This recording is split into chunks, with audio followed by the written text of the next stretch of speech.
No longer God's waiting room. Florida has more jobs than New York for the first time ever.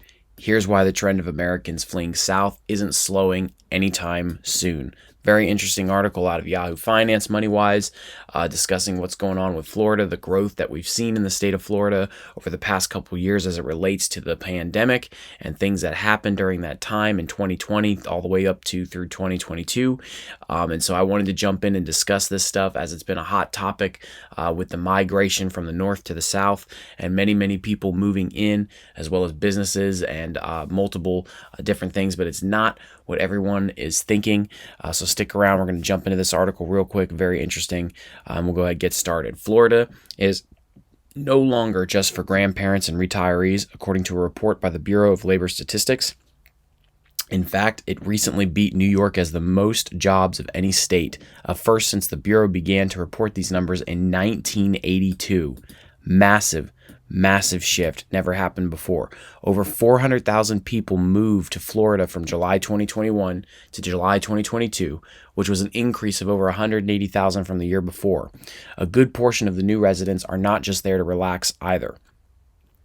The Sunshine State ended last year with 9.578 non-farming industry jobs compared to 9.576 in the Empire State. While the gap has been closing for a while, it takes some digging to understand why. It's not as though an obvious guess. Pre-retirees riding the pandemic to move south is a top reason. But this is where they get this quote. Florida is no longer God's waiting room. Craig Studnicki, CEO of ISG World, a real estate firm that specializes in South Florida luxury residential developments, told Bloomberg. Florida versus New York. Studnicki's wording includes an important clue to who's driving the growth in Florida. Young people. Not their grandparents or parents, but if the age demographics are shifting, the pandemic still acted as a prime mover with remote working the driver. Pre-pandemic, Florida had just over 9 million jobs in the state compared to the 9.9 million in New York, yet the unprecedented remote work options, the reasoning among many amounted to this. Why trudge to a cubicle in a biting blizzard when you can do the same job in flip-flops from a beach cabana? And the southern migration doesn't look likely to slow anytime soon. New York continues to struggle with its post-pandemic recovery along with high inflation, interest rates, and taxes. In fact, more than 64,500 former New Yorkers left for Florida last year alone, according to analysis of Florida Department of Highway Safety and Motor Vehicles data by the New York Post. Still, Florida has more going for it than just former New Yorkers. The state has apparently led the U.S. in the formation of new businesses, more than 1.7 million since January 2020, with more than a third of those in 2022 alone. A March 2023 report by the Department of Economic Opportunity also shows a 0.7% decrease in unemployment since last year. From February 2022 to February 2023, Florida's labor force grew by 2.3%. In contrast, the nation's labor force grew by 1.5% during the same period. So as you can see, I think that ultimately with this article, if we're being summed up as far as what's going on here, what we can safely say is that the numbers don't lie. The numbers have never lied. No one would have ever disagreed with that. The data that's coming in the post-pandemic world, what we've seen as the fallout of 2020 and the decisions made in 2020 and 2021 on a government level, no matter which way you lean politically, no matter which aisle you lean on, no matter how you view that situation, no matter which hat you wear there. I think the data and what we're seeing people's behaviors is showing very clearly, because the obvious elephant in the room for a lot of people when they discuss this stuff was that Florida never shut down, Florida never closed any businesses, Florida stayed open during the whole thing, and many people came up and blasted Florida for what was going on, and Florida leaned into its small businesses.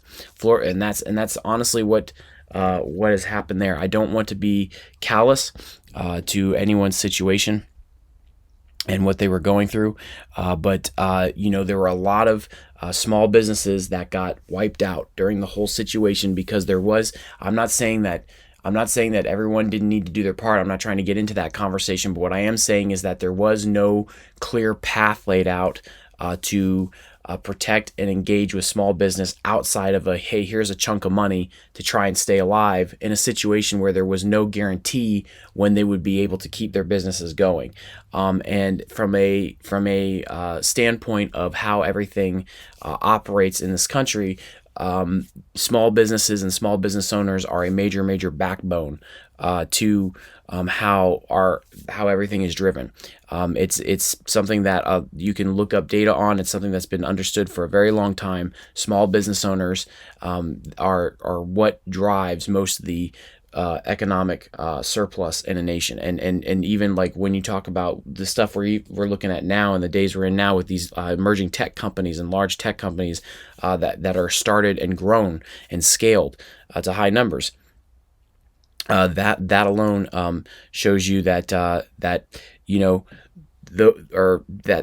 that right there is also a driving force with growth within a state and within a local economy and all that kind of stuff. So it says, since the pandemic, Florida has continued to hit record after demographic record, becoming the fastest growing state since 1957. BLS numbers show its population ballooned to 22.2 million residents between 2021 and 2022, a year-over-year jump of 1.9%. Making Florida the third most populous state in the U.S. Meanwhile, the Empire State saw the largest population decrease in the last year. Though not a huge one as numbers go, of all 50 states, New York lost roughly 180,000 residents, its population falling by 0.9% to 19.6 million. This is where the rubber meets the road. For people that are having a discussion about what happened and what went down for those years, now we're in this time period where we're seeing the fruits of everything that happened.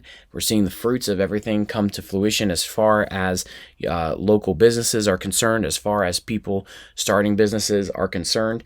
And we see that people, the response that we're seeing from people, the numbers don't lie. People are responding to how local government and how situations handled the situation, and their faces were a lot like this face I froze here on for this lady in Yahoo Finance video. When I pause it just right, their eyes are kind of beady, and they're upset at how things were handled. A lot of people are still upset. A lot of people got extremely affected.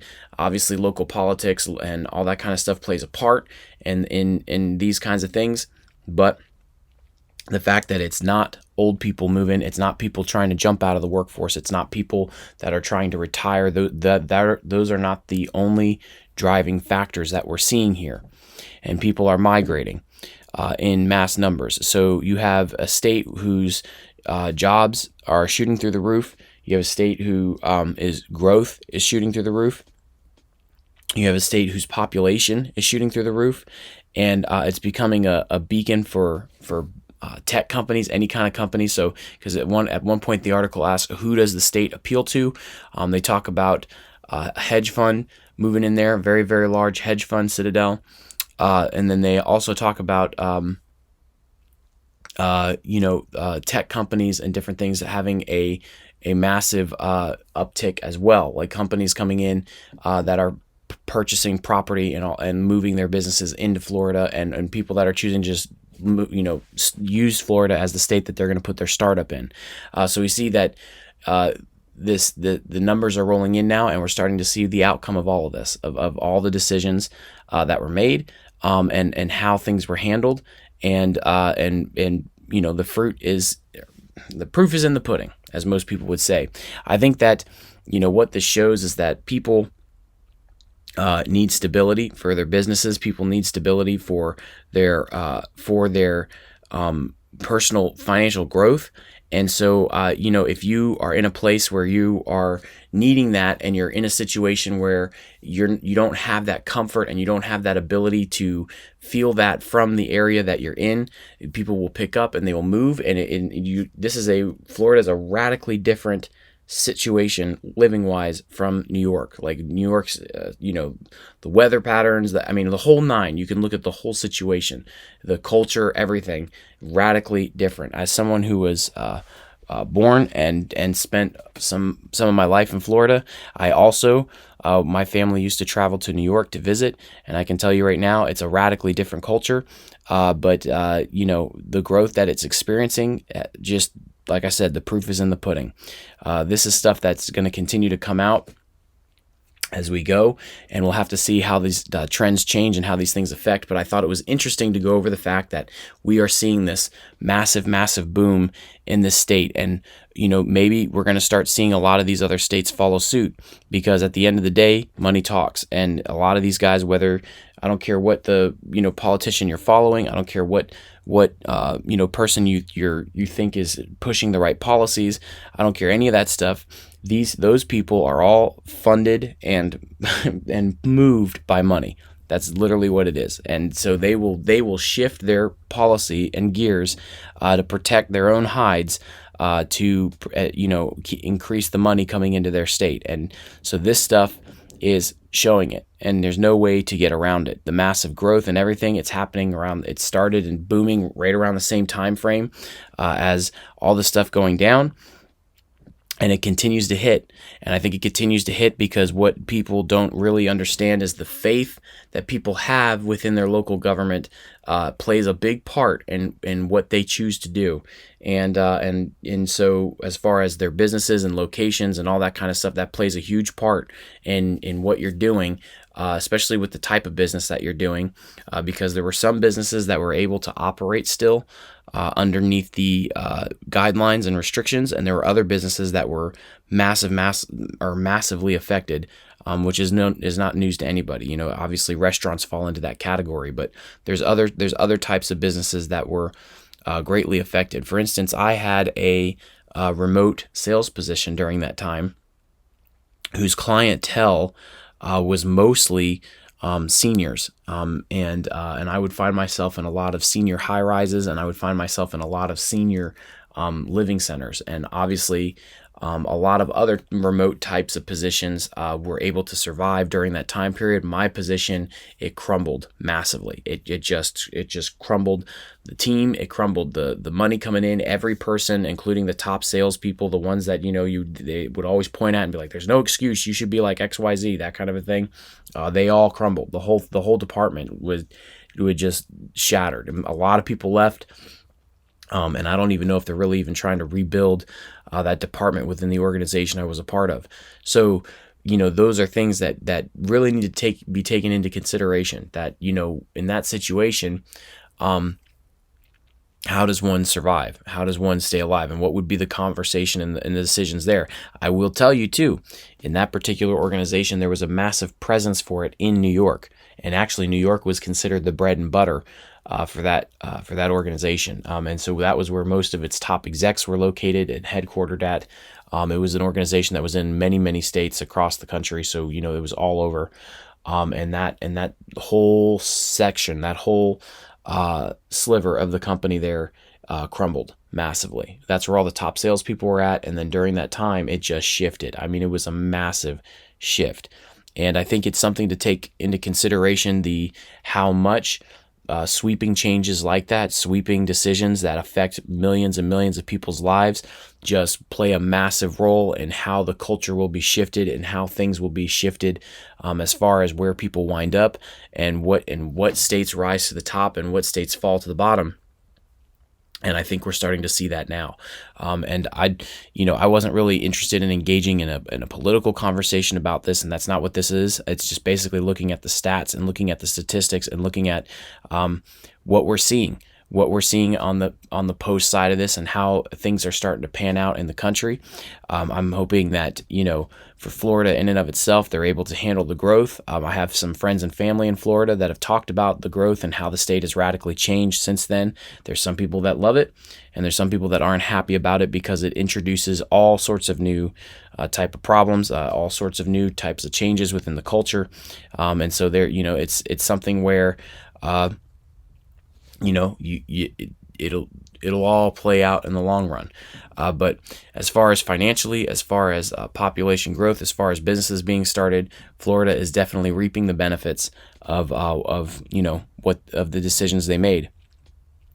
And it's very clear to see that right now. What do you guys think in the comment section below? Is anyone, I'm curious if there's anyone out there watching this that actually is one of those people that made that big move, made that big decision. What were your reasons behind it? I really would like to know and talk to you there. Let me know what you guys are feeling or thinking about this, even from a political standpoint. If you're not one of the people that maybe leans on the aisle that you would consider Florida's governor to be on and all that kind of stuff, if you did make the move, I'd be curious to know, like, what was your reasoning behind that, and just to see where you're at with that situation. But please like, share, subscribe, all that good stuff. It really helps the channel. I really appreciate all of the assistance there, the growth that we're seeing.